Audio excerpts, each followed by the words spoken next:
Bom dia, boa tarde, boa noite. Este é o Mete a Colher, podcast para falar de direito, mente e feminismo e o que mais der na nossa telha. E aí, Pri, temos novidade hoje, hein? Hoje temos uma convidada muito ilustre, que é minha querida amiga, a advogada Ana Lúcia Dias, que além de vários inúmeros anos aí lutando pelas mulheres, pelo direito das mulheres, tendo feito trabalho de advocacy legislativo e militância, sempre, né, também advogando pelas mulheres, ainda é criadora da teoria hoje de sucesso e aplicada no judiciário, chamada o capital invisível investido na maternidade. Não vou ficar aqui falando um monte, senão eu vou só elogiar a Ana, e eu quero que a Ana se apresente e vamos lá, vamos em frente. Obrigada, Pri, Simone. Bom estar com vocês. A gente já está nessa caminhada há muitos e muitos anos, né? As duas. Uma alegria estar aqui. Bom dia, boa tarde, boa noite a todas, a todos que estiverem assistindo, ouvindo. E eu honro essa iniciativa de vocês, porque a gente vem de um lugar onde o tecnológico sempre serviu para nos aproximar, para nos fazer companhia.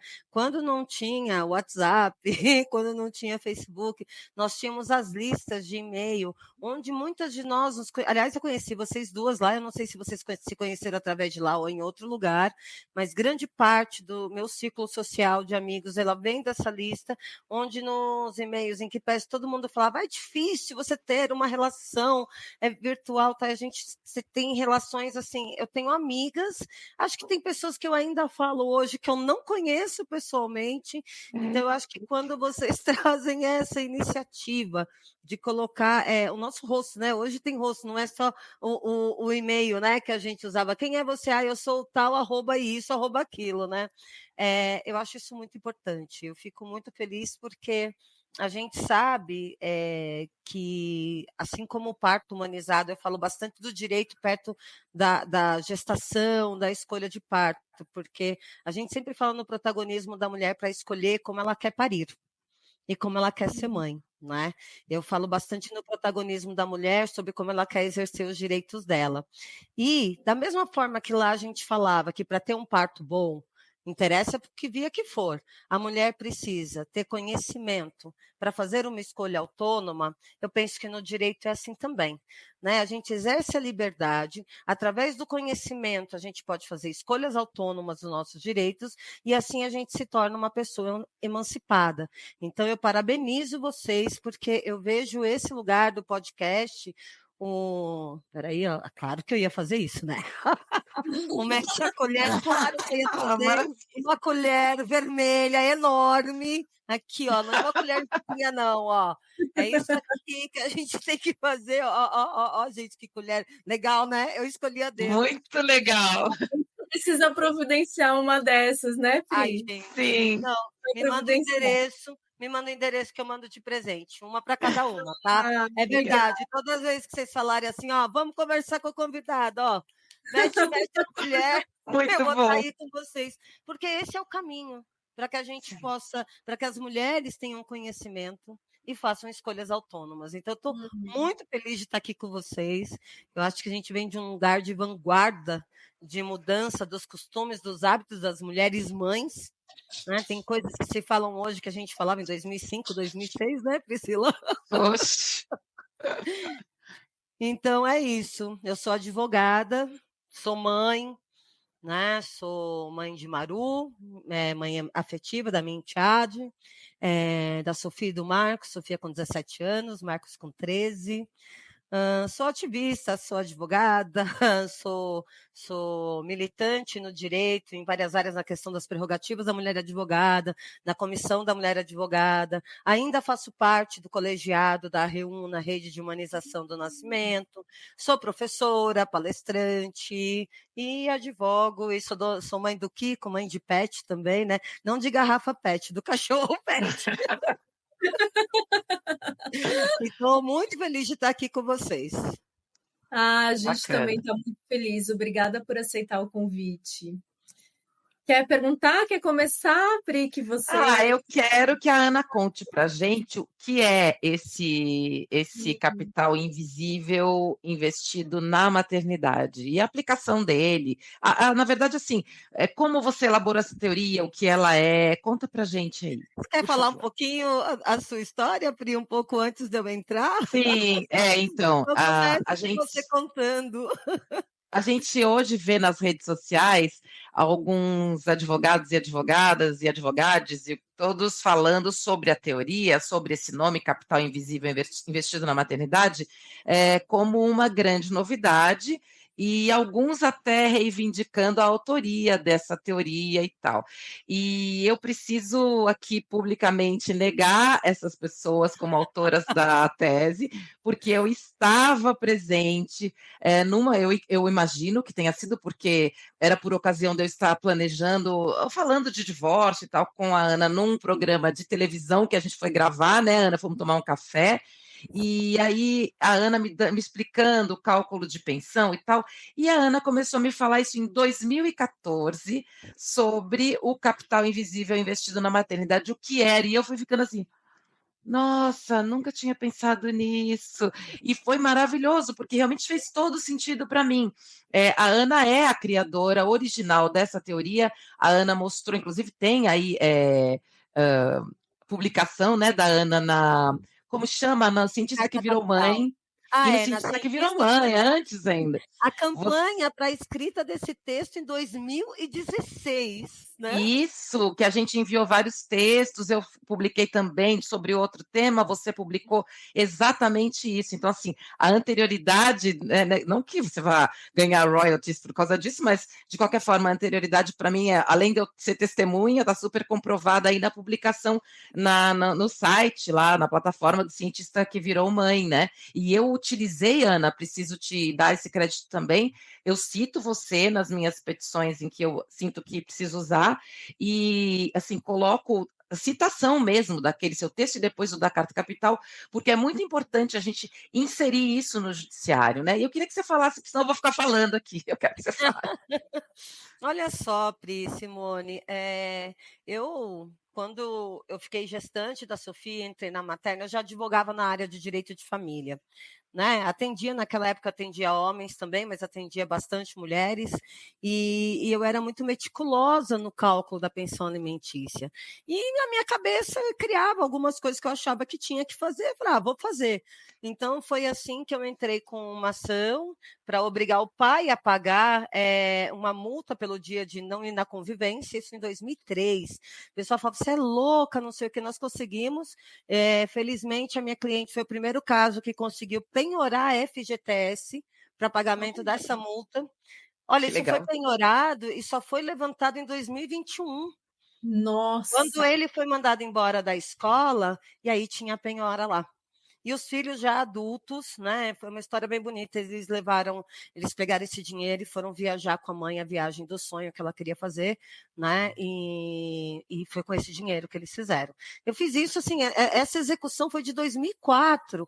Então, ali eu já discutia tratados internacionais de direitos humanos, né? Discutia a questão do direito do consumidor. A Priscila se lembra quando eu fiz um modelinho da ação no juizado de pequenas causas, para que a pessoa que tivesse um plano de saúde pudesse parir no hospital credenciado pelo plano com um profissional pago por você, sobre questão de aplicar venda casada, aí teve a questão das crianças que não eram registradas em parto domiciliar. Então, essa já era a minha militância, ó, quando eu estava grávida da Sofia. A Sofia hoje tem 17 anos, então já tem 18 anos que eu estou nessa militância. E aí, eu via justamente essa minha cliente da visitação, né?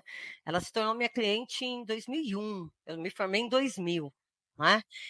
E ela era muito meticulosa na rotina das crianças. Eu me lembro que ela calculava o iogurte e o filho dela tinha alguma questão com intolerância à lactose.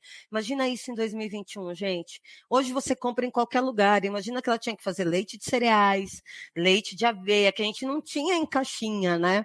Então, ela detalhou muito o cuidado. E como para ter esse filho foi muito planejado com o pai, né? Ela profissional liberal, professora, na carreira acadêmica, ela só aceitava a maternidade com uma divisão de cuidado certinho, né? O que deixou de acontecer quando ele se separou, né?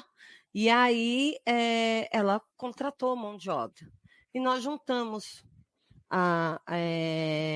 os recibos do pagamento da funcionária que ficava lá com o filho e tal. E aí, na hora do cálculo, óbvio que o valor das crianças, considerando essa funcionária, dava mais do que 1/3 do salário dele. Dava quase 40%, dava 51% do salário. E nós fechamos em 51% do salário. Um juiz da Lapa, que depois se tornou desembargador, eu nunca esqueço, porque ele tinha a ideia, né, que a gente trazia do ECA e da Convenção dos Tratados das Crianças, do Direito das Crianças, de que a criança é prioridade absoluta. Então, aquele cálculo era dela. Então, fazendo isso e continuando fazendo isso nas minhas ações e calculando tudo, porque a gente chegava num processo de alimentos, o juiz falava assim, vamos lá, quanto gasta no mercado? Qual é o plano de saúde? Paga a escola? Ponto. Aí, vou pegar um número fictício, 1.500. Ah, você também tem que ajudar, então o pai vai pagar 1.000, né? Se isso tiver num 1/3 do salário dele e pronto. Só que quanto a criança gastava no papel higiênico que a gente não calculava? Em pão! Em pão! Criança cresce, come pão francês. Hoje um pão francês está mais de R$ 1. Eu me lembro que na época o pão francês a 25 centavos, né? E eu sempre conto essa história que meus enteados moravam comigo e eu sabia quanto que eles comiam de pão francês e um dia eu fui fazer o cálculo de saber quanto eles comiam de pão francês por ano. E eu fiquei, uau, isso era só o pão. E aí, a época que a gente começou a comer pão integral, pão orgânico, e aí você tem a manteiga, o requeijão, essas coisas, isso tudo é um gasto da criança que eu via que a gente não colocava, porque assim, você não nega comida porque senão você é mesquinho, né? Onde come um, Cultural, né? dois, Cultural. põe mais água no feijão, que eu tô chegando, não. Onde A água também custa. e onde um come bem, 2 vão se alimentar mais ou menos. Exatamente. E isso era um custo que a gente tinha que falar, mas coloca na conta do quê? Da mesquinharia. Ah, você é mesquinho, você vai negar comida para o seu filho, vai negar isso. Então, sempre na colocação de que tudo que era o nosso trabalho, de cuidar da criança, de fazer a comida, e esses gastos que a gente tinha, é mesquinho, você é egoísta. Imagina, você vai calcular a pasta de dente. E, gente, fala uma coisa para vocês: na nossa época, já tinha lencinho umedecido e eu tive o privilégio de poder usar lenço umedecido, deixar lá para os meus filhos usarem. Antes era papel higiênico. Já viu um adolescente, um jovem, uma criança, que está crescendo e vai aprender a usar papel higiênico? Ele enrola aquilo de um jeito e um coisinho dá para um dia. E é caro. Vai quase o rolo todo, é impressionante. Exato. E aí, assim, E não limpa, né? Não. E não sai limpo. Não sai limpo. Então, ó, papel higiênico, pasta de dente, criança gasta muito mais. Quando a Sofia nasceu, a roupa dela era lavada em separado, com sabão, meus privilégios de mulher branca, ok? Mulher branca, classe média, com muitos privilégios, mão de obra paga, morando num lugar bom, com escolaridade, tudo isso que eu tenho, né? E que nós temos. Então, a roupa da Sofia lavava em sabão de coco. Gente, é caríssimo o negócio de sabão de coco. É caríssimo. Aquele Roma, o Roma é carérrimo. O esse, líquido, pior ainda. E esse gasto era dela, não era meu. A minha roupa eu lavava normal, na máquina, normal. Então, colocando isso na conta das crianças, eu percebi que as mulheres que eu atendia com bastante dinheiro e privilégios de ter mão de obra paga, o juiz considerava como despesa da criança essa mão de obra. Ele considerava. Tem uma charge que tem lá no artigo que eu escrevi na Carta Capital. Sim. A primeira vez que eu usei essa charge, quando a gente conversou, eu te mostrei essa charge, né? Sim, eu lembro. Tem um processo a primeira vez em 2010, 2011, que assim, 2 crianças falando, mãe, agora você pode tirar seu dia de folga. E tem um monte de funcionários, assim. Né? Isso eu usei naquela época. E aí eu comecei a pensar, e o que a gente faz com as mulheres que não têm mão de obra? Quem que está cuidando dessa criança? É a vizinha. Ah, então você dá algum recurso para a vizinha. É sua irmã, é sua filha mais velha, é a sua mãe, ou é você cuidando. E aí eu falei, opa, isso tem um valor, porque fazendo um apanhado histórico, antes de chegar na tese em si, né, que foi isso, quando a gente fazia parte da lista materna, e eu digo a partir de 2005, né, nós falávamos de parto, de gestação. Meu bebê soluçou, minha barriga mexeu, minha pressão está isso. Só que quando a gente tinha filho, a gente voltava para contar o pós-parto. E ali a gente era muito solitária. A gente só tinha a gente mesmo. As rodas do sling da Ana Lee, quando ela fazia, o grupo Matrice, que era o apoio. Só que ali a gente falava, por que você estava triste? Ah, eu estou triste porque meu marido hoje não fez isso, porque meu companheiro não fez aquilo. Casos que a gente sabe de mulheres que pariram e no dia que pariram o homem foi embora. Nós estamos falando de uma série de violência doméstica que a gente não nomeava como violência doméstica, física, patrimonial, psicológica, até sexual. A gente tinha gente falando, olha, eu fingi que eu queria porque ele falou que tinha que ser porque passou os 40 dias. Gente, eu não estou inventando. Isso estava lá. É para ele não, senão ele vai procurar fora. Isso. Tinha aquela história. Isso. Então, a gente tem todos os 5 tipos de violência doméstica presentes ali, e aí a gente via que a mulher demorava para voltar ao trabalho. Eu voltei a trabalhar no dia que a Sofia nasceu. No dia. O primeiro passeio da Sofia foi de sling no fórum, com 7 dias de vida. Com 21 dias, ela estava comigo no sling, fazendo sustentação oral no instinto, o primeiro TAC. Né? E com o Marcos eu me planejei, vou ficar 1 mês sem trabalhar, porque o advogado não tinha licença maternidade naquela época, né? Não deu, porque a pessoa que eu tinha contratado, a filha, ficou doente. Então, o Marcos, eu só não voltei a trabalhar no dia que ele nasceu, porque ele nasceu num sábado. E aí eu conto dos meus privilégios do parto em casa, porque como eles nasceram em casa, na segunda-feira eu voltei a trabalhar. Né? Isso não era bonito. O pessoal falava, você é guerreira, tal. Não, eu estava exausta, eu estava pagando um preço muito caro da minha vida. E então a gente foi criando, né? A gente foi criando momentos de estar juntos, a gente criou o Cinematerna, né? Eu trabalhei no Cinematerna, eu atendi muitas sessões, muitas. Isso, e eu fui uma das pessoas, eu fui a pessoa que escreveu o estatuto do Cinematerna como ONG. Que legal. Eu fui a primeira diretora jurídica da Cinematerna, mas eu saí porque era um trabalho voluntário e eu tinha que ganhar. Eu saí e 3 semanas depois eles fecharam com uma grande empresa aí, né? Então foi muito curioso. Então, a gente fazia isso para diminuir a solidão. E quando a gente estava nesses lugares, quando teve a Cinematerna, gente, como surgiu? A Cinematerna surgiu em 2008, tá? Só para situar as pessoas aqui. E é uma ONG que promove sessões de cinema para mães com bebês. O filme é para a mulher. Escolhido por ela, filme adulto, e a criança vai, pode chorar, o ar-condicionado é mais baixo, tem fraldário, tudo isso. Para ninguém reclamar. Dentro da sala, lembra? Fraldário dentro da sala, pipoca vinha dentro da sala, a mulher não tinha que levantar para nada, sair da sala. E a criança podia andar, gritar. Isso, ninguém ligava. E ali, quando a gente saía no bate-papo, nós vimos que ali também surgiu um outro grupo muito grande, que foi o Materna Empreendedora. Ai, como é que chama? Era mãe. Era alguma coisa empreendedoras, mães empreendedoras. Ainda tem esse grupo na internet aqui que eu esqueci, que a Camila Conte e a Laura encaminharam, que as mulheres começaram a se tornar empreendedoras, porque precisavam ganhar e não conseguiam voltar para o trabalho. Então, a gente fazia grupos sobre como que a gente ia fazer para produzir recursos, né, para as nossas vidas, tendo bebês. Então, o pessoal começou a vender sling, outro começou a vender fralda ecológica, e aí um começou a prestar serviço de não sei o que lá. E aí, nós estávamos ali trabalhando. E cuidando do filho junto.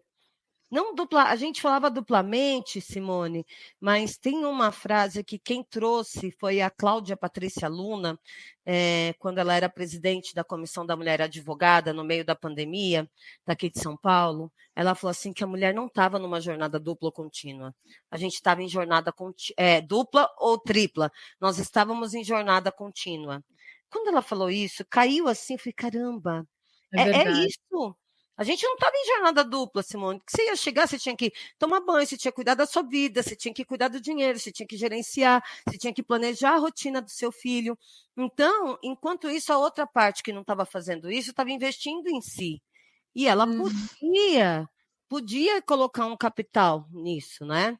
Então, eu achei que não era justo para quem não tinha. E eu comecei a contar as horas de cuidado, e foi quando a gente conversou naquele programa de TV, né, Priscila, em 2014, no início de 2014, recém-montada a Associação Artemis, e a Isso. gente, eu pegava o quadrinho de domingo, do Diese, que saía na Folha de São Paulo ou no Estadão. E ali saía quanto custava a hora da cozinheira, do motorista, da babá, tudo isso. Então, eu pegava as horas que a mãe levava para lá e para cá e eu aplicava esse cálculo na pensão alimentícia. Então, Maravilhoso. e aí eu via que na hora que a gente colocava esse cálculo, a metade da despesa das crianças não dava metade exatamente com um cálculo assim, né? Porque a gente está considerando um salário o base, né? Mas o juiz mandava pagar. E aí, daquela despesa da criança, aquele trabalho do cuidado da mãe correspondia a uns 30%, 40%. Então, sobrava 60% em pecúnia, do qual o pai ia ter que pagar a maior parte. Então, a vida daquela mulher ia ficar mais viável. Uhum. Aí, continuando o nosso trabalho como mãe, puxa, mãe do Marcos, mãe da Sofia, ativista de ONG, eu tinha o privilégio de um trabalho que eu tinha saído e me deu recurso para eu ficar investindo só no ativismo naquela época, né? Eu falei assim, opa, peraí, é o meu tempo como advogada que eu estou investindo. E aí, trabalhando a questão dos direitos humanos das mulheres, porque aí a gente não falava mais só sobre violência obstétrica, aí em 2014 a gente já nomeava violência doméstica e entendia o que era violência psicológica.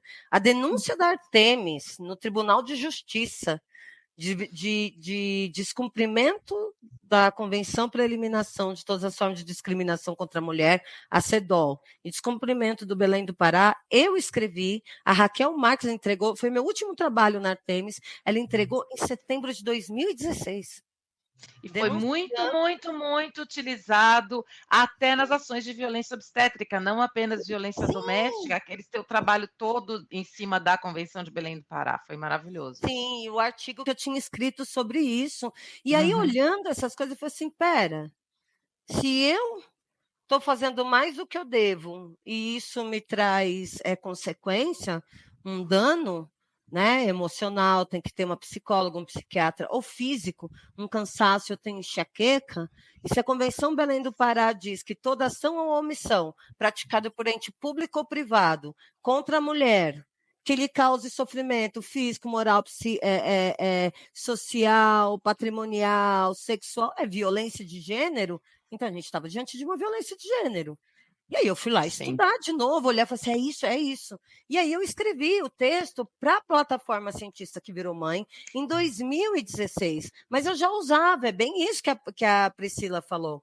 Não deu para publicar, foi bem quando teve um gap de uma mudança de funcionário da cientista que virou mãe, né? Só publicou o texto anterior, que é pensão alimentício, que é como calcular, que está lá até hoje, e tem um Excel para quem quiser usar, com uma planilha detalhada. Eu usei. Quanto a criança custa por dia? Tá lá, gente, mas você é louca?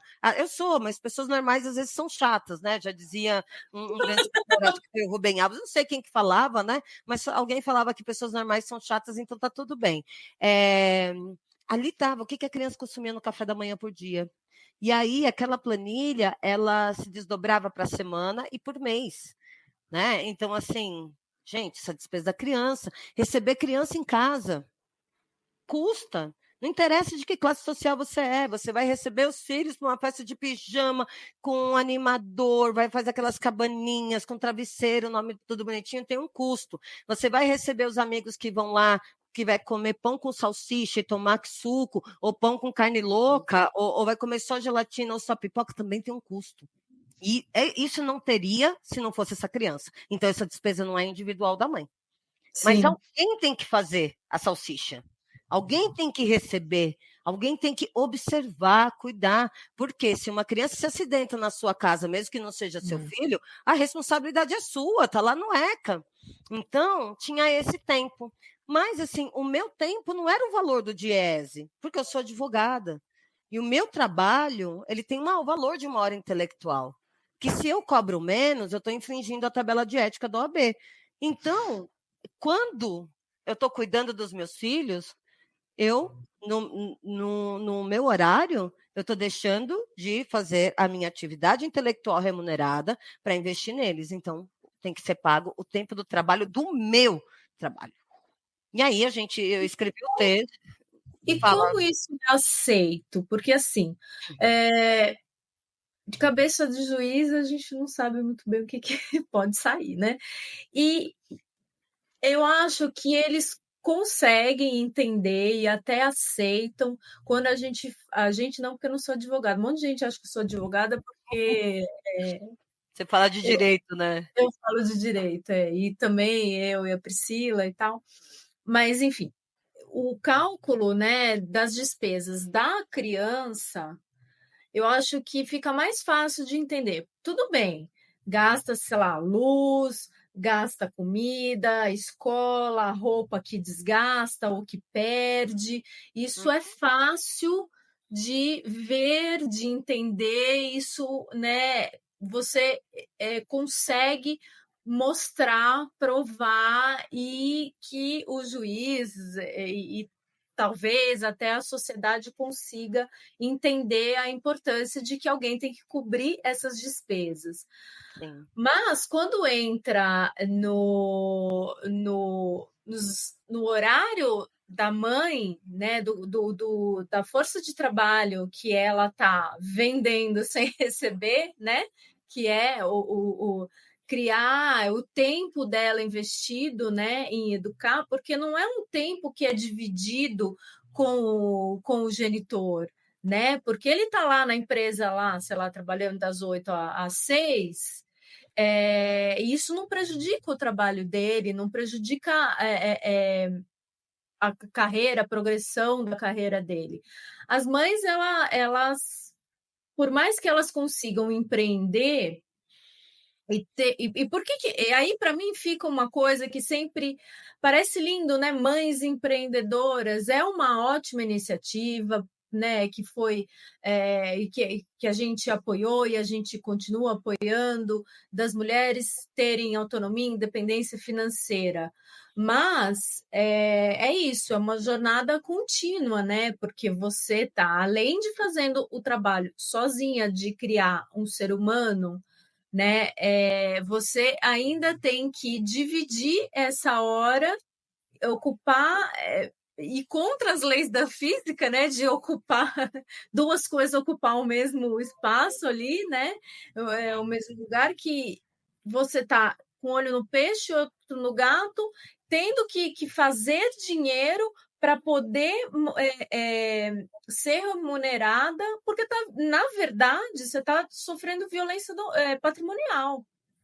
Porque esse custo aí de comprar o seu absorvente, alguém não tá cobrindo. E aí a gente tem que fazer, mesmo. Então, assim, como é que é essa aceitação no judiciário, que a gente sabe que ainda é muito machista, né? Do tempo da mãe, né? Foi agora tema do Enem, né? Recente. Eu acho que foi um avanço, isso está no Enem, né?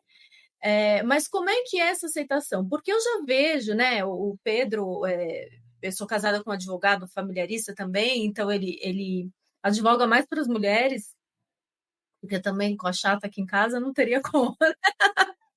Aí ele usa também essa tabela e ele complementou algumas coisas desse custo da criança, né? Inclusive, assim, conta de luz.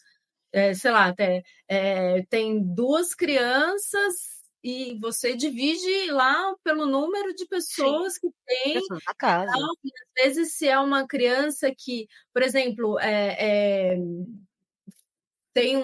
alguém trabalha em casa, alguma coisa assim, ou a criança estuda em casa, tem que calcular essa internet, essa Sim, luz, tudo, energia, tudo, tudo. né? A criança faz parte disso, não é só pagar a escola. Não.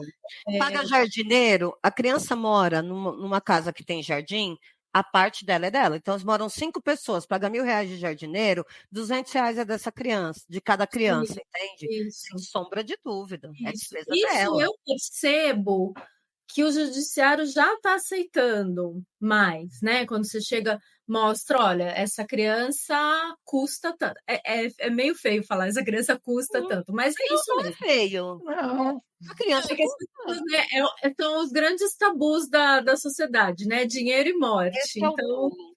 Esse é o pulo, Simone. mas e o custo da mulher? Então, o custo É da bem mulher. aceito? Então, vamos lá. Quando eu escrevi isso em 2014 e depois fui publicar no Cientista que Virou Mãe, eu não conhecia a Silvia Federici. Eu não tinha tido acesso à obra dela. Ela é uma filósofa italiana fantástica, que assim, há muito, muito, muito tempo, né, escreveu sobre o trabalho do cuidado, sobre o trabalho reprodutivo da mulher. Eu gosto sempre de falar isso quando eu tenho oportunidade, porque assim, eu já recebi críticas assim, e ela está querendo dizer que ela falou antes da Silvia Federici, pelo amor de Deus, eu só não conhecia. E o meu texto é sobre esse cálculo específico na ação de alimentos, de pensão alimentícia. justo. Então, a Silvia trazia a discussão que o próprio movimento feminista e de esquerda não enxergava o trabalho invisível da mulher. Né? No livro, estou olhando ele aqui, né? Gente, só um minutinho, tá? Vou deixar vocês aqui com o meu mural, ó, que lindo, e vou pegar aqui o É livro lindo da. mesmo.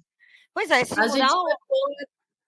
vai pôr na descrição do vídeo e do podcast o nome do livro certinho, tudo que a gente E está citando. passa a autoria do mural também, para a gente A colocar. autoria do mural é de uma artista, Vivian Massingham, ela é mãe, né? E ela foi a primeira mulher no Brasil com quem nós usamos a tese do Capital Invisível Investido na Maternidade no ano de 2017.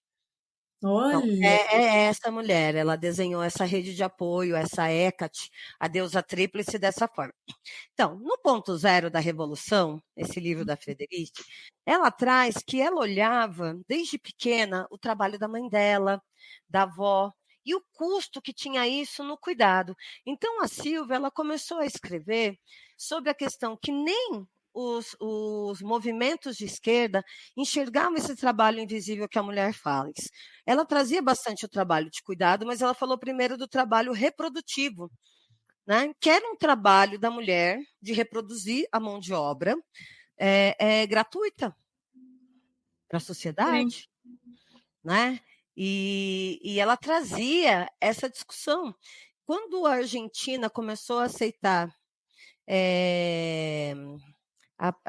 um ano pelo filho, pela mulher que se tornou mãe, para aposentadoria de mulheres, e acrescia em algumas condições, no caso de mãe com deficiência, mãe de criança com deficiência, mãe adotiva, enfim, todo mundo falou assim, ela reconheceu o trabalho do cuidado materno. Não, ela reconheceu o trabalho reprodutivo. Sim. Se ela vai dar 1 ano para cada gestação que você teve, para cada filho que você tem, é o trabalho reprodutivo. Porque se é o trabalho do cuidado, ele não acaba quando você parir o filho, ele começa. Imagina. E na Imagina. responsabilidade jurídica, no mínimo até 18 anos. Então, reconheceria para mim onde que o direito das mães tem que ser aplicado no previdenciário, a partir do momento que a mulher tiver cada mês de vida do filho computado como mês de trabalho, para fins de aposentadoria. Não pelo LOAS, porque ela não tem condições de pagar, mas porque ela trabalhou de fato.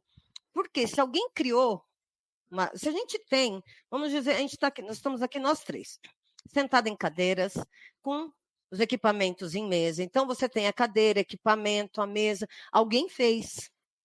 Alguém montou quando a gente comprou. Alguém fez, quem fez isso? Alguém Sim. criou e educou quem fez isso. E aí a gente chega na seguinte questão. Olha só, a maternidade é a mais-valia do capitalismo. O capitalismo só existe como existe porque o nosso trabalho é de graça.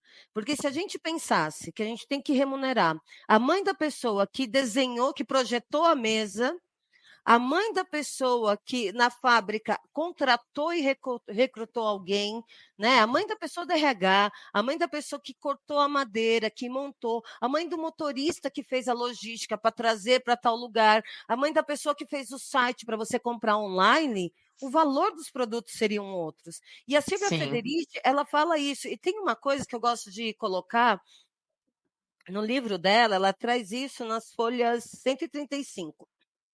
O agente libertador que emerge no terceiro mundo é a força não remunerada das mulheres, que ainda estão conectadas à economia da vida por meio do seu trabalho. Elas servem à vida e não à produção de mercadorias. Elas são a base oculta da economia mundial. E o seu salário, equivalente à sua vida útil de trabalho, é estimado em 16 trilhões de dólares. Uau. Quem falou isso foi o John McCurdy, no livro O Estágio Cancerígeno do Capitalismo, em 1999. Então, a Silvia trazia essa questão do trabalho e do cuidado, mas ela não falava especificamente que isso tem que entrar na pensão alimentícia, porque eu fiz isso Sim. como advogada, ela não é advogada. Sim, sim. Mas considerando essa teoria da Silvia, mais os tratados internacionais, a gente vê que não considerar o trabalho da mulher no cuidado da criança é uma violência patrimonial, porque vai impactar na vida dela, não só patrimonialmente, né, Simone?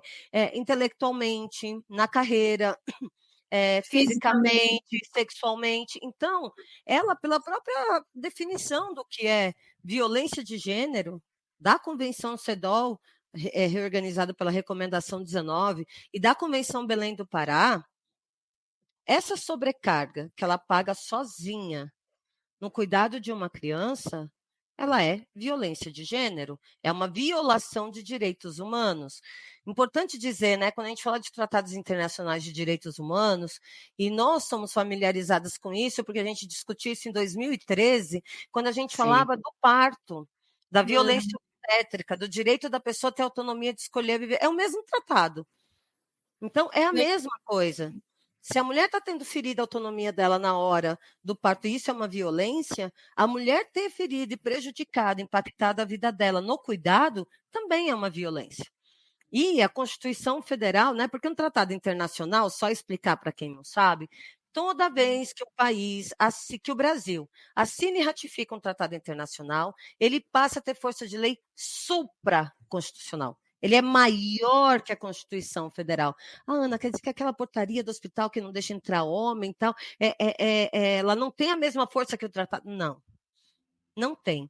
A nossa Constituição, o nosso direito é obrigado a seguir aquelas diretrizes, desde que não ofenda a ordem e a soberania nacional. E o Brasil assinou e ratificou esses documentos. Então, são documentos de força de lei superior à Constituição, que protegem, que dizem lá, recomendação CEDAW, na plataforma de Pequim, de 95, ela também traz que os Estados-parte que assinaram esse tratado se comprometerão a evitar os estereótipos de gênero na família, do papel da mulher na criação das pessoas. E a Constituição Federal fala que um filho tem que ser criado em igualdade de condições por ambos os genitores. A criança, quem é responsável pela criança? Os pais, em igualdade de condições, né? E o Estado.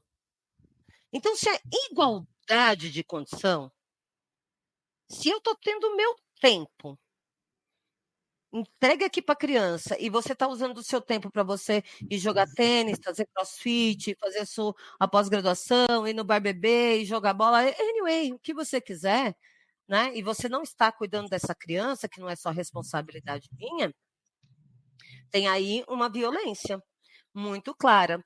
E nesse processo de 2017, ela sabia que ela ia perder. A gente tinha uma estratégia e a estratégia obedeceu exatamente o que a gente ia fazer. Mas foi muito interessante, porque assim, ela sabia, ela estava muito, muito ciente do direito dela, e foi uma audiência muito difícil, uma audiência de várias horas, com testemunhas, e o pai oferecia um valor bom de pensão aqui, aquele percentual da população só muito pequena tem, pelo padrão de vida que esse pai tinha, né? E ela não aceitou, ela estava revendo, a gente estava revendo isso com a tese, né? E o juiz bateu, assim, houve uma discussão e o juiz bateu na mesa e falou assim: minha senhora, eu atendo, já passaram por aqui mais de 3.000 mulheres que dariam tudo para ter um homem como esse, que o pai via criança, né? No compartilhamento de convivência. Eles compartilhavam a convivência, mas todo o trabalho de levar e buscar, levar nas atividades, levar na escola, essas coisas, era da minha cliente. E é uma cidade onde tudo é longe, tudo tinha que fazer de carro. Então, ela levava um filho um horário na escola, voltava, tentava arrumar as coisas dela, dali a pouco tinha que fazer o almoço e buscar, entende? Então, ela entregava os filhos para o pai completamente certinhos. E o juiz falou isso. Sabe o que a minha cliente falou? Às vezes a gente vai para a audiência que o juiz faz isso e a cliente se amedronta, né? E a gente fala, puxa, ele montou em cima, eu vou ter que fazer meu trabalho de advogado, o juiz vai brigar, ela vai ficar com medo, ela vai falar, não, aceita qualquer coisa para o juiz não ficar bravo comigo. Ela falou, excelência, se mais de 3.000 mulheres aceitaram abrir mão dos seus direitos e perderem o que lhes era cabível, eu lamento por elas, mas eu não vou perder. E aí o juiz foi levantar a voz aumentou o tom de voz para ela, eu aumentei o tom de voz para o juiz, falei que eu ia chamar as prerrogativas, que a gente ia parar a audiência, né? E aí o juiz pediu um intervalo. Fizemos um intervalo. O juiz estava vermelho, o juiz ficou conversando com ele na sala. Nós saímos, tal. Quando a gente voltou, continuou discutindo, tal. E esse homem era muito arrogante. Esse homem falou assim... Novidade. Hã? Novidade. Novidade. Tinha uma promotora lá. E era uma promotora olhando. Eles estavam forçando para fazer um acordo. Eles não queriam não queriam julgar aquilo. E aí esse homem falou assim: ela é muito folgada. Ela quer que os filhos tenham 2 jaquetas de frio para a criança e para a escola. Sabe quanto custa o uniforme nessa conta dela? Pronto. A promotora ficou muito brava. E ela falou assim que a filha dela estudava nessa mesma escola, em outra série. E que ela tinha 5 jogos de uniforme de inverno e 5 de verão. Porque ela era promotora de justiça, o marido dela era juiz. E nem ela nem ele tinha tempo de ficar lavando todo dia a jaqueta, porque lavar custava, né? Porque a mãe não ia poder levar na lavanderia, eu ia falar o nome da lavanderia, na lavanderia X para poder lavar para ficar pronto para o dia seguinte. E essa promotora ficou muito brava, e aí ela entendeu. Ela entendeu que a gente estava falando dela. A gente não estava falando só da minha cliente, ou de mim, ou das testemunhas que estavam lá fora. Então, o que a gente fez? Inverteu-se os termos. A mãe continua metade do tempo com os filhos, mas quem é responsável por todo o trabalho do cuidado hoje é o pai, né? E esse pai contratou cozinheiro, jardineiro, foi tudo isso, porque ele tinha dinheiro para isso. E a minha cliente pôde reestruturar a vida dela, porque ela estava pagando sozinha, né? E aí, assim, então foi um acordo que era onde a gente queria chegar, né? Curiosamente, era onde a gente queria chegar. E quando eu tive a oportunidade de publicar esse artigo na Carta Capital, eu comprei a revista em 2019, eu assinei, mandei para a promotora e mandei para o juiz dessa vara. Para mostrar que não era uma moda, não era mentira. E aí a gente começou a fazer, assim, publiquei, como a gente publicava a questão de violência obstétrica, se falava, e aí algumas pessoas começaram a falar, olha, que interessante isso. Quem me conhece, quem via o artigo lá da pensão alimentícia, que trazem essas coisas também, lá no portal da Lígia, pegava e falava, gente, copia e cola, baixa conhecimento é para trazer autonomia, né? E a autonomia traz emancipação, e isso a gente divide, né? Isso a gente não concentra. Se a gente for egoísta de concentrar isso, a gente morre só com isso e o mundo não vai ter aquilo, né? Não é essa a nossa função, não é essa a função do direito, né? E aí o pessoal começou a usar, mas veio a pandemia em 2020, né? 2020 eu estava trabalhando na Secretaria de Estado de Direito das Pessoas com Deficiência, fazendo a implantação de um programa muito legal, que chama o Programa Todas em Rede, que é o programa de prevenção à violência para a mulher com deficiência. Foi um programa inédito no Brasil, foi muito legal participar desse projeto. E aí, assim, comecei a divulgar e a gente estava na pandemia. E o que a gente fazia na pandemia? Conversava online. Então, tudo aquilo que a gente fazia, porque a gente já fazia home office, gente. A Priscila não é advogada agora. E ela não tem um escritório físico, nem eu sou advogada agora e tenho escritório físico. Não, já atendi todos os lugares que você imaginar, mas o meu escritório foi na minha casa desde sempre. Home office. Eu fiz o meu escritório na edícula porque eu tinha que cuidar dos meus enteados, que eram pequenos, quando eu me formei. Lembro. Eu fui lá. Só que para as pessoas, isso era, inclusive lá era a sede da Artemis, né? Isso, exato. Montou a Artemis, era lá, porque era em casa, porque tinha que estar lá, porque a gente tinha que cuidar dos filhos. E quando veio a pandemia, que para a gente era comum fazer isso, quem já estava habituado a fazer isso, a gente começou a fazer lives, a gente começou a fazer aula, e aí eu falei, vou voltar a advogar, só com o direito das mães, né? E estava traçando todo o projeto para isso, enfim. E eu tinha uma colega, a Valéria Eunice, advogada. Olha só, duas Valérias, né? Tem a Valéria Souza, que falava de violência obstétrica, e tem a Valéria Eunice, que é de Goiás. Ela é fantástica. Ela pegou tudo aquilo da violência obstétrica que a gente fez, pense numa pessoa que destrinchou detalhadamente, é professora de pós-graduação. Nossa, a prática dela no direito, gente, é de ficar assim. E ela me conhecia, porque eu tinha sido professora em alguns congressos da Nascer Direito, e ela pediu para usarem no escritório dela a tese. E aí eles usaram, e um desembargador de Goiás aceitou. Né? E aí vem um pulo do gato muito interessante, né? Que coisa só de mãe, né? Então, eu estava saindo da secretaria para retomar o meu trabalho como direito das mães, estava montando o site, fazendo a página. Eu tive uma tragédia na minha vida, que eu peguei uma bactéria muito séria, aquela bactéria comedora de carne humana. Sim. Fiquei no hospital por 25 dias, passei por 8 cirurgias, tive que continuar me recuperando em casa, né? Quase tive minha perna amputada, foi muito sério. Mas quando eu cheguei em casa, eu estava sem recursos, porque eu tinha entrado no INSS. Eu não estava conseguindo trabalhar, a gente estava na Covid, e eu precisava comer. Eu precisava pagar para os meus filhos também comerem. E aí, uma amiga minha, eu falei assim, ferrou, não quero voltar para uma situação assim, que eu já estive, né? Em decorrência de violência. E aí ela falou assim, Ana, faz um curso para advogados, sobre isso que você faz. E aí eu fiz o primeiro curso do Capital Invisível Investido na Maternidade. E, assim, olha como as mulheres são generosas, né? Elas sabiam que era um curso inédito, mas sabiam também que aquele curso era para me apoiar no meu retorno à vida, depois de ter passado por isso. Então, eu tive mais de 70 alunas. Com aquilo eu passei o meu mês, o outro, e foi onde eu retomei. E deu tão certo que eu comecei a capacitar outras pessoas. E aí não só falar da pensão alimentícia do capital invisível, mas falar também dos tratados internacionais. Aí fizemos oficina de petições. Então, num período de 2 anos, porque o ano passado eu não fiz o curso, não foi possível, eu capacitei mais de 600 profissionais de direito. 2 homens. Foram 603 profissionais. Nos cursos onde eu dei aula e nos cursos que eu fui contratada para dar aula e nos cursos que eu ministrei. Então, nós tínhamos 600 e poucos profissionais de direito familiarista entendendo esse tema e colocando na petição. Porque eu não só dava o curso, na oficina de peticionamento, eu dava o modelo. Está aí, não é meu.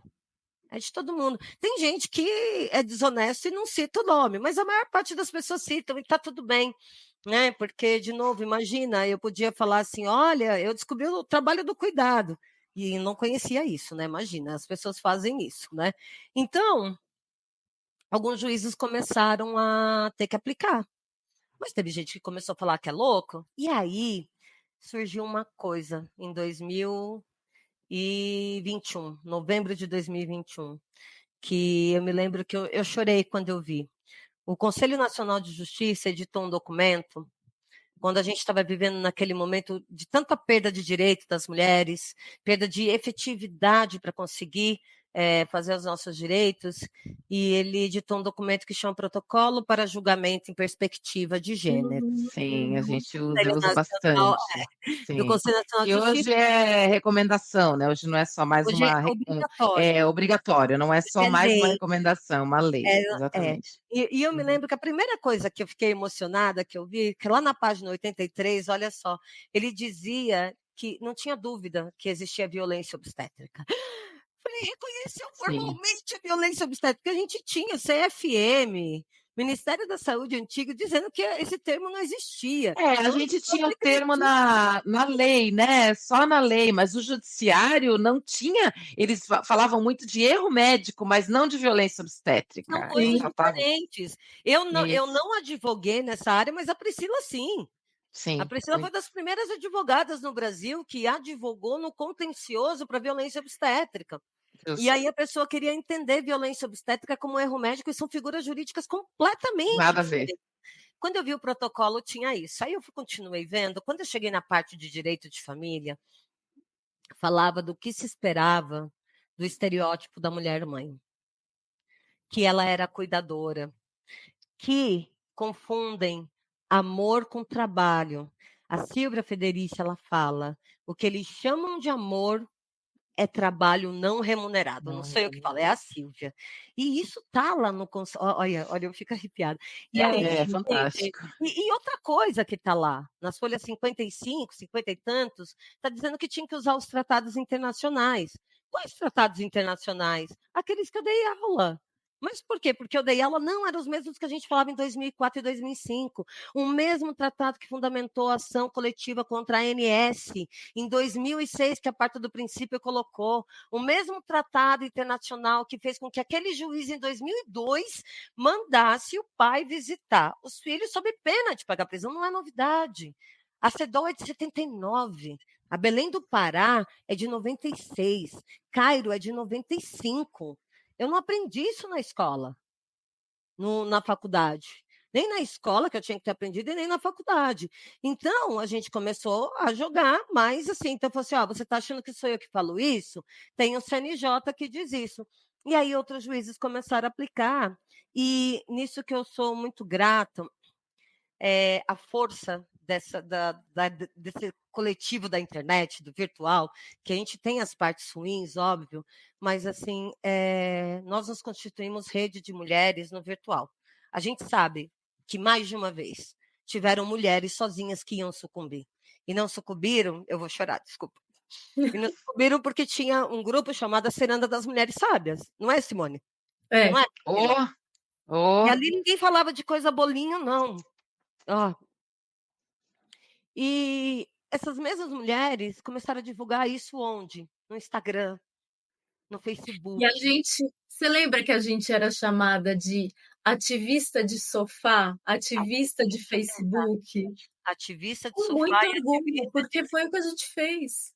E olha como na pandemia isso serviu para mudar o cenário, porque tudo É. aquilo que a gente falava, eu estou arrepiada, emocionada. Tudo, assim, gente, o que veio na pandemia, o que se discutia da sobrecarga, não era novidade para mim, nenhuma para vocês duas. A não, gente de jeito conversava, nenhum. desde que a gente ficou gestante, estava nessa lista.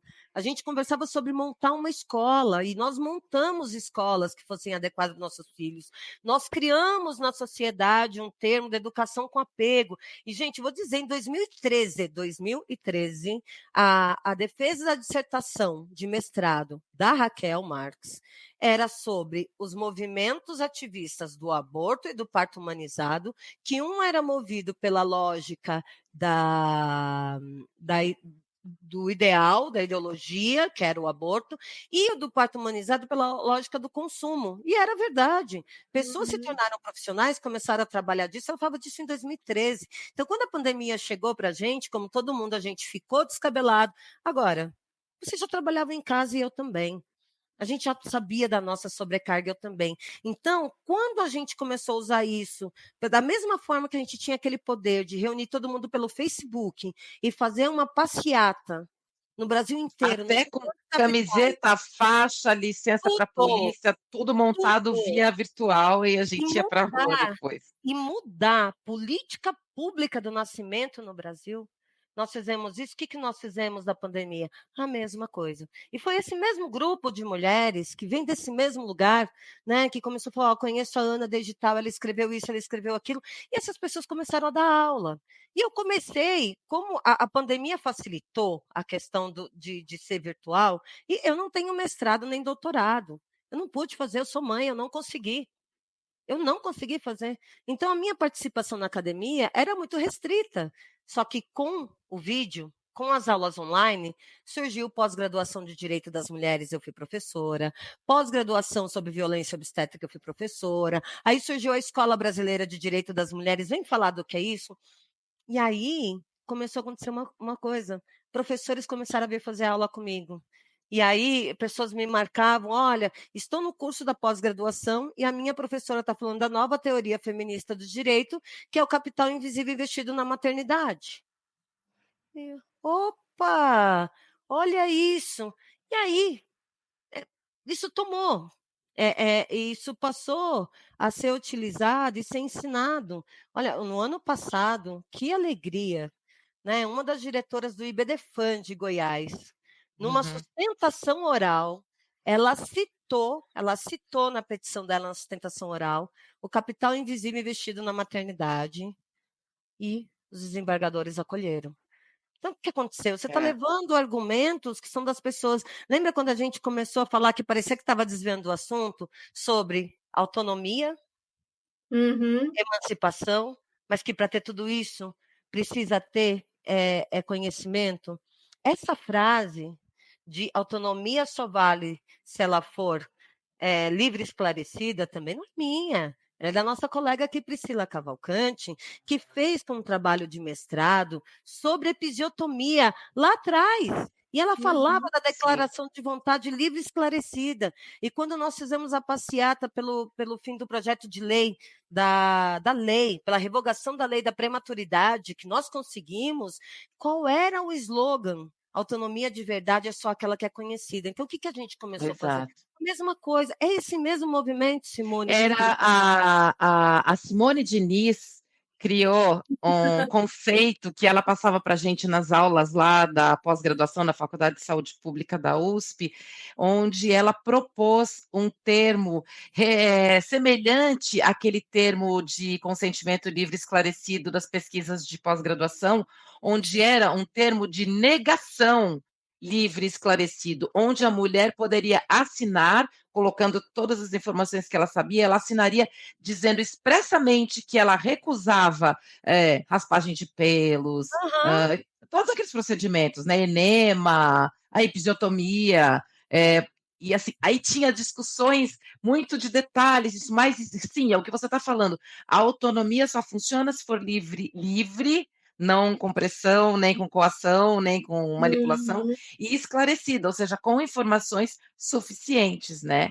E a partir do momento que eu assino um acordo de divórcio, concordando com uma pensão, mas eu não sei disso que você está falando, eu não conheço o protocolo, eu não conheço que aquilo é violência, eu não estou informada. Onde que vale esse não acordo? É livre esclarecido. Não, então, você tem uma falha no ato jurídico. E aí, vamos pegar para advogado. Falha em ato jurídico, você pode rever.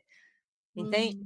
Então, aí as pessoas começaram a usar, e aí isso ganha força. A gente já tem decisões em Goiás, a gente já tem decisões em Tocantins, nós temos 4 decisões de Goiás que reconhecem tacitamente no acórdão a tese do capital invisível investido na maternidade, aí coloca umzinho, aí você vai lá na nota de rodapé, tá o endereço da carta capital, numa tá do Teledez, é da carta capital, e recentemente nós tivemos um juiz que ele tem escrito bastante sobre o processo civil, o desembargador Eduardo Cambi, que é do Paraná, que ele é um juiz de verdade, né?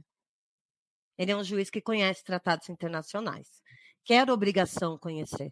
Eu sei que ele não aprendeu na faculdade, porque eu também não aprendi, a Priscila também não aprendeu. Não. Nós viemos das melhores faculdades do país. A Priscila é da USP, eu sou do Mackenzie.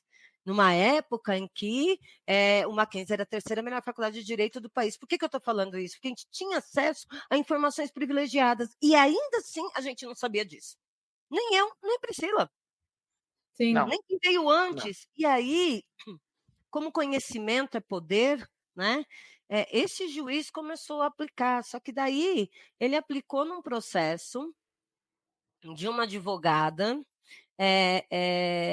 Eu não sei se ela foi minha aluna ou se ela foi aluna de alguém que foi minha aluna, mas ela levou bem o que a gente discute, mas daquele jeito. Protocolo para julgamento e perspectiva de gênero. Tratados internacionais de proteção ao direito da mulher. Equidade. Princípio da parentalidade, da paternidade responsável, com base nisso e naquilo. Capital invisível investido na maternidade, o valor da pensão é X. E ele começou a aplicar, e ele aplicou isso em 2 processos que tiveram recursos. Imagina que se teve recurso e voltou, né, o juiz de primeiro grau vai querer olhar o que é isso. E claro, ano passado eu não dei curso específico. Eu estava sofrendo um lawfare de gênero, não consegui. Mas eu dei palestras. Eu dei palestras em Goiás sobre capital invisível investido na maternidade, na Conferência Estadual da Mulher Advogada, e ali tinham juízas. E tinham juízes. Eu lembro que um juiz do TRT veio falar comigo sobre isso. Porque é óbvio que isso impacta. A gente sabe hoje que a mãe de uma criança típica, que tenha, não todas neurotípicas, infelizmente, mas as mais. Nossa, eu vou usar um termo horrível, porque eu não estou conseguindo pensar em outro termo, e eu não quero ser capacitista. Achei outro termo. As mais conhecidas, que são síndrome de Down e o autismo, né? A criança autista, as mães já conseguem ter a redução da sua jornada de trabalho, sem a redução do salário. A primeira pessoa que conseguiu isso no Brasil foi a doutora Patrícia Massa, procuradora-geral do Estado. Ela era procuradora da... Conheço, ela estudou comigo. Ela é minha colega de faculdade. Foi com a Patrícia que eu trabalhei na Secretaria de Estado da Pessoa com Deficiência. Então, as pessoas, fulano fez isso na PGE, fulano fez aquilo, fez aquilo. Ah, mas se aplica para mãe de criança típica, mas assim, não é só criança atípica que exige. E aí começaram a correr. Também tive a alegria de. Essa foi show. Eu nem postei isso no meu Instagram, não consegui, mas eu fui falar na conferência estadual da Mulher Advogada do Rio de Janeiro. Gente, eu falei no Teatro Municipal do Rio. Ele estava lotado. Ali eu chorei. Estava lotado, lotado, lotado. Então, o tanto de pessoas que ouviram isso e que viram que ia ter que aplicar, assim, perdeu o controle. Depois eu fui para o Mato Grosso falar disso. Um dia depois da prova do Enem, era a minha palestra lá. Caiu no Enem. Caiu no Enem. Eu me lembro, outro dia, neste dia do Facebook, tinha eu vibrando, porque o meu sobrinho, que hoje já é médico, o vestibular que ele havia prestado, um dos primeiros que ele prestou em medicina, tinha caído sob violência obstétrica, o caso da Delir. E o Diogo sabia, eu achei Eu isso. acho que eu lembro. Caiu em 2014, 2015, caiu na FUVEST, não, é FUVEST, é FEMIL, alguma faculdade grande, caiu no vestibular. Caiu no vestibular. Isso é maravilhoso. Então, isso diz muito da força do ativismo de sofá, né? Que a gente era chamada. A gente está com 1 hora já de conversa, a gente tem mais um pouquinho, e eu queria dizer 2 coisas. Uma que, assim, isso que você falou, né? Que os juízes deveriam conhecer, né? Se dedicar a conhecer, porque na graduação isso não é passado. E também os profissionais, né, os operadores de direito, quando forem fazer uma petição, quando forem advogar, não fazer o copia e cola, né? Precisa dar, porque se o copia e cola, com copia e cola, o juiz vai fazer o que tá bom, e fazer lá aqueles 30% do salário e acabou, e olhe lá, né? Ainda com aquela coisa de que a mulher tem plena capacidade de Isso, de trabalhar, trabalhar, direitos de iguais, claro. direitos iguais e tudo mais. Mas o trabalho de formiguinha e o trabalho também, né, de estudar, de entender a sociedade, de olhar por outras métricas, né? Porque eu vejo essa limitação de não se olhar para a realidade para fora, assim, de 10 metros de distância, sabe? Porque considerar, e a Priscila fez, né? A Priscila fez uma pesquisa, escreveu um livro do empobrecimento da mulher, né? Que se divorcia, passa por tudo isso. Por que essa mulher, quando se divorcia, fica pior ainda, né? Porque isso não é visto, esse trabalho invisível do trabalho da mulher de cuidado, ele não é considerado. E é por isso E esse que livro eu falo, desculpa, só da falsa simetria da aplicação da igualdade constitucional. Quando a gente chega como mãe num processo de divórcio, essa aplicação da isonomia, ela é falsa simetria e ela só empobrece a mulher, como a Cí estava falando aí. Com certeza. A gente sabe isso na pele. É. Então, eu acho que a gente pode até falar, de repente, te chamar de novo para uma segunda parte, para a gente Claro. destrinchar mais ainda em como que a gente pode colaborar como sociedade para essa mudança de mentalidade, que também é uma mudança que passa por nós mulheres, né? Porque a gente não enxerga, né? Quando eu falo a gente, as mulheres, mas que a gente já enxergou. Mas a gente também já enxergou porque a gente conheceu outras mulheres, porque a gente sentiu na pele quando teve que parar tudo para cuidar de um bebê, né? E às vezes não é nem que teve que parar, foi parada, né? Porque também para você arrumar um emprego com um filho pequeno, tem aquela velha pergunta: se seu filho ficar doente, quem é que vai cuidar? Isso não é Ele vai perguntado para o sozinho lá para o homem. posto da saúde, ele vai sozinho para o posto da saúde. Ele vai Não, e sozinho. em casa, você tem em casa a oposição do que você vai ganhar, não compensa você trabalhar, porque a gente vai gastar mais com babá ou com escolinha. Então, Vai você deixar não, com o filho com estranho, né? Então, não assim, tem. Eu só quero tem lançar um desafio, Simone, eu vou Uhum. te cortar um pouco. Você falou Pode. várias vezes do ativismo de sofá. Calcula quanto custou, quanto Sim, você envolveu em recursos, em políticas públicas para exercício do controle social e modificação de políticas públicas, esse ativismo de sofá. Você é sim. psicóloga. Teve uma época que você ficava pelo menos 2 horas por dia, no mínimo, respondendo um grupo de Facebook de pessoas com uma saúde mental, de mulheres que estavam com a saúde mental muito prejudicada. Se fossem pagar, quanto é? Também é essa invisibilidade. A gente Isso. consegue mudar porque vem da onde? Da mesma forma que a gente criou um filho e é invisível, a gente cria novas políticas públicas, a gente muda o consumo da sociedade. Mas assim, a nossas custas, né? Então, só te Sim. lembrar Oh, isso, porque você falou do ativismo de sofá. E assim, você trabalhou muito. Eu sei. Eu sei a cifra do quanto eu investi. Isso está guardado aqui, não preciso falar.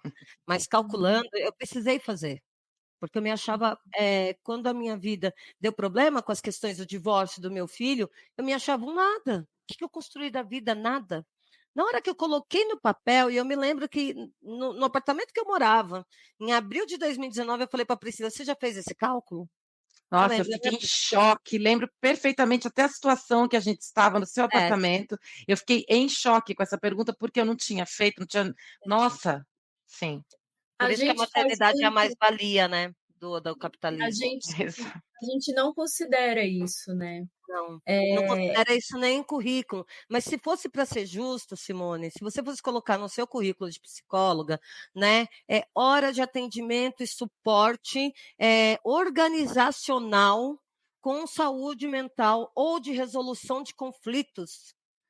Eu Quantas vou horas de colocar, trabalho anota aí. você Como é tem? que tá gravado? Porque eu não Coloca, quero essa frase. coloca, porque essa expertise é sua. Sim. Essa expertise é sua. A gente não coloca. Do mesmo jeito que a gente trabalhou de graça para a sociedade, educando nossos filhos, a gente também trabalhou de graça para a sociedade no ativismo de sofá. Mas sempre lembre, você pode escolher continuar fazendo pro bono. Eu não faço mais pro bono. Eu não Uhum. faço. Nem eu. Porque eu já Nem eu. trabalhei muito por isso, eu já dei a minha contrapartida para a sociedade. Mas tem um custo, só esse desafio, tá, Simone? Não esquece de calcular o seu custo. Você vai se surpreender, Simone, do mesmo Eu jeito vou calcular e vou mostrar depois. Tá. Não, Isso. por cima, né? Não vou. Você pega pela hora de trabalho, né, Sim. que o CRP determina. Porque você é psicóloga e na época você era. Quantas horas extras quando você trabalhou no meio da noite, De quando tinha mulheres em mulher surto, chorando. chorando, querendo tentar contra a própria vida, e você estava ali apanhando. Conta isso. Mulher que Contabiliza eu isso. recebi em casa, Eu sei. porque estava precisando chorar só Aham. e tomar um café. É nisso que eu fico emocionada. É esse o custo que a gente move e muda a sociedade. Entende? Ai, É Priscila, eu isso. não li o seu livro, eu preciso ler o seu Eu livro. quero te mandar, eu ia até te pedir, depois a gente fala offline aqui, quero que você me mande o teu endereço completo, porque eu vou te mandar esse livro. É um Claro, eu livro quero usar fruto de isso uma nas pesquisa, petições. não é uma pesquisa acadêmica, óbvio, não foi para doutorado nem nada, mas é fruto de uma pesquisa de 2 anos, onde eu comecei a me encafifar com aquela expressão capacidade laboral da mulher, que aí eu comecei, você vai ver, depois você lê, Ah, eu tá quero. bom? E assim, o Capital Invisível Investido na Maternidade, ele não é uma tese acadêmica, vai se tornar porque tem mulheres que estão fazendo mestrado e doutorado para escrever sobre isso, né? Legal. Ele é empírico de muitos anos. Eu diria que o artigo Capital Invisível Investido na Maternidade, ele decorre das boas práticas de evidências, não é?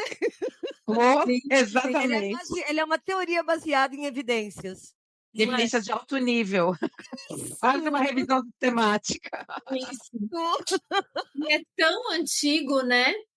É. Tão antigo isso. É ancestral, porque a mulher, a gente sempre fala isso, né? Ela foi criada até no mito bíblico, né? Ela foi criada da costela do Adão para servi-lo, para servir a sociedade, a família, né? Então, assim, a gente já foi criada divinamente para ser esse ser que cuida, que serve. E depois castigada, né? Porque É, a Eva resolveu que ela tinha que comer a maçã, falar com a cobra. E aí, quem sangra todo mês? Gente, menopausa. Menopausa é pior que gestação. esse é um É capítulo à o. parte que a gente vai fazer um episódio, porque Só sobre isso, ó, Ui, isso, não é Jesus! biscoito. Não Não, é. a gente gravando, às vezes eu tenho onda de calor no meio da gravação, e aí eu vejo, eu tô eu aqui fico com bigode, com toda suada, porque eu não tenho É, ar-condicionado aqui, o nem ventilador eu. faz barulho. Então eu não ligo e começo assim, meu Deus, vai manchar minha roupa, socorro. Não, gente, você Impressionante. toma banho, você sai do banho suando. Ah, Não é da água do banho, você sai do banho suando. Gente, por que que ela. Às vezes eu falo, por que que ela quis comer aquela maçã? Falar com aquele bicho que estava rastejando, né? Uma piada, pois é, óbvio, né? Mas faz a parte. gente. Porque até na mulher a culpa de todo o mal da sociedade recai, né? Justo. Quando não é, quando é a gente que dá a vida na é. sociedade, para que a sociedade Pois é. exista, né? É Ana, isso. muito obrigada. A gente amou essa conversa. A gente Também. vai te chamar de novo para Obrigada. fazer outra participação, para continuar esse papo, aprofundar mais. A gente vai deixar o seu contato aqui para quem quiser conversar com você, ler os seus artigos. Então, e te seguir nas redes, né? Porque você tem tanto a ensinar, a falar, Obrigada. e você faz pensar, né? Isso de quantas horas de ativismo de sofá. Olha, na hora que eu for editar esse episódio, eu vou anotar isso daí e botar lá no, no currículo. Não, só quem me falou isso foi Raquel Marques. Ela falou assim: não usa a palavra ativismo de sofá, usa Sim. a seguinte palavra: meu trabalho em impacto de modificação de políticas públicas e influência do exercício do controle social. É isso que a gente fez. É Com isso que a gente isso, com fez. essa frase, a gente termina o episódio de hoje.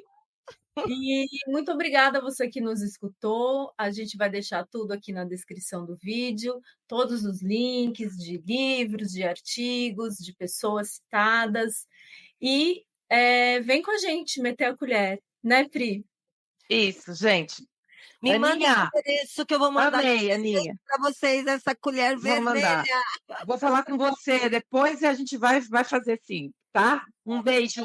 Muito Beijo. obrigada, Aninha. Tchau. Tchau, querida. Tchau.